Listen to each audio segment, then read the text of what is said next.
देखिए, उदय भान जी हमारे प्रदेश के अध्यक्ष हैं जी। और जिस पद के ऊपर वो आसीन है वो बहुत ही गरिमामय पद है। और मैंने पहले भी कहा कि जो भी इस पद पे आसीन होता है उसको अपनी गरिमा रखनी बहुत जरूरी होती है। जो पद पे आसीन होता है ये उसका काम है गरिमा रखना। और बाकी तो मैं क्या कहूँ, बाकी तो सारे हरियाणा मेरे बारे में जानता है।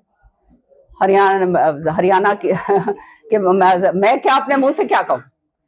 दूसरी बात ये है कि जो पद हमेशा, चाहे अशोक तंवर जी आज हमारे बीच में नहीं है, वो बाहर दूसरी पार्टी में चले गए, शैलजा जी हमारी अध्यक्ष नहीं है पिछले 2 साल से, मैंने हमेशा जो पार्टी का कार्यक्रम होता है, सीएलपी की लीडर मैं भी रही हूँ, संगठन की लीडर रही हूँ, तो और सीएलपी का नेता भी वही बनता है जो सबसे सर्वश्रेष्ठ होता है।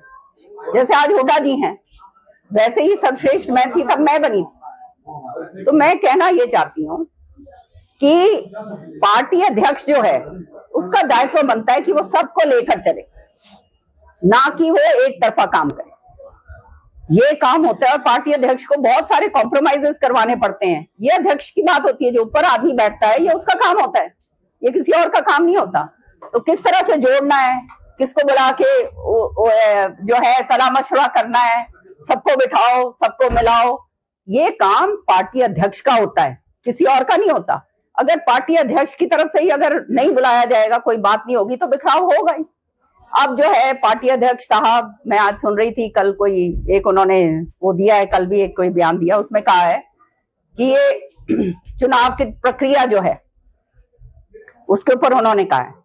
अब मैं फिर दोबारा से दोहरा रही हूँ यहाँ कि उस समय पार्टी अध्यक्ष उदय भान जी नहीं थे, शायद उन्हें मालूम नहीं है। उनको पूछ लेना चाहिए कि जब मेरे को ये बड़ौदा का उपचुनाव हुआ था, सारे सीनियर नेताओं को बिठाया गया था। मेरे को आपत्ति ये बिल्कुल नहीं है कि किसको आप टिकट दे रहे हैं, वो हाईकमांड का काम है, बिल्कुल आपत्ति नहीं है हमारे। और जेपी इलेक्शन लड़े हैं, उससे भी हमारे को कोई आपत्ति नहीं। मैं अभी बोल रही हूँ इस मंच के जरिए, आपके जरिए मैं बोल रही हूँ। लेकिन ये होता क्या है कि ये काम प्रदेश अध्यक्ष का होता है कि वो सबको बुलाए और सबसे सलाह मशवरा करे। एक तरफा जो है अगर जब काम होता है तो बाहर जो लोग देखते हैं वो फिर समझ जाते हैं कि ये तो एक तरफा काम हो रहा है, वो अच्छा नहीं होता। और उनको नहीं मालूम कि बड़ौदा के अंदर भी ये बात हुई है और ये बात एलनाबाद के समय भी हुई है। शैलजा जी ने हमको सबको बुलाया था, वो अशोक तंवर तो नहीं आज इसके टाइम के लिए फॉर जींद का जो इलेक्शन था, लेकिन शैलजा जी तो थी ना एलनाबाद के चुनाव में। शैलजा जी ने सबको बुलाया, मीटिंग हमारी हुई, उस मीटिंग के अंदर सारे सीनियर नेता आए, सबसे सलाह मशवरा करा गया। अल्टीमेटली सीट और जो है जिसको लड़ाना नहीं लड़ाना है वो तो हाईकमांड का फैसला है। सब अपना अपना इनपुट देते हैं, आप समझ रहे हैं। मैं आज भी ये बात कह रही हूँ कि मुझे जेपी के वहां लड़ने से कोई आपत्ति नहीं थी, लेकिन आपत्ति इस बात पे थी कि उनके मतलब चुनाव से पहले अगर ये पूरा कार्यक्रम इस तरह से बैठा देते तो सारे नेता एकजुट होकर आगे लग जाते। चुनाव के समय भी, चुनाव अभी तक, तब से लेकर अभी तक मैं ये बात कह रही हूँ, अध्यक्ष बन गए हैं। जिस दिन अध्यक्ष बने थे उस दिन मेरे घर फूल लेकर जरूर आए थे और मैंने चाय पिलाई थी, बड़े इज्जत मान सम्मान मैंने दिया था, क्योंकि उस पद की गरिमा है। और मेरा तो उनसे कोई निजी तो मेरे से उनके खिलाफ कोई बात ही नहीं है।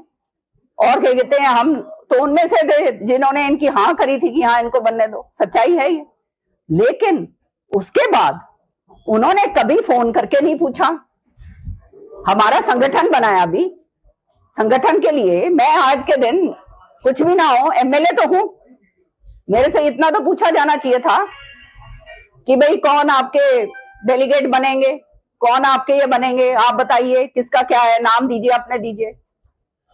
कभी भी नहीं, कोई बात ही नहीं। देखो, मैं निजी तौर पे ना किसी पे टिप्पणी करती हूँ, ये मेरा संस्कार नहीं है। भगवान ने कृपा बड़ी करी है, अच्छे सभ्यता के अंदर जो है मुझे संस्कार दिए हैं, तो मैं अपने संस्कार के मुताबिक चलती हूँ, चाहे कोई कितना ही नीचे गिर के बोल ले, उससे मेरे को कोई फर्क नहीं पड़ता। कुलदीप बिश्नोई के अध्यक्ष के चलते भाजपा में चले गए, क्या भविष्य में ऐसा हो सकता है आप भाजपा में जा सकते हैं? ऐसी खूब चर्चा चल रही है। ये अच्छा प्रश्न कर लिया आपने। देखो सुनो, मैं बार बार बोल चुकी हूँ कि पार्टी के अंदर मेरे बहुत सारे शुभचिंतक बैठे हैं जो ये चाहते हैं कि मैं निकलूं, बाहर भागूं। ये है, उनके दिमाग में चलता रहता है ये। और ये जो है, लेकिन मैं बार बार ये बात कह चुकी हूं कि इन शुभ चिंतकों को मालूम होना चाहिए कि किरण चौधरी जो है भागने वालों में से नहीं।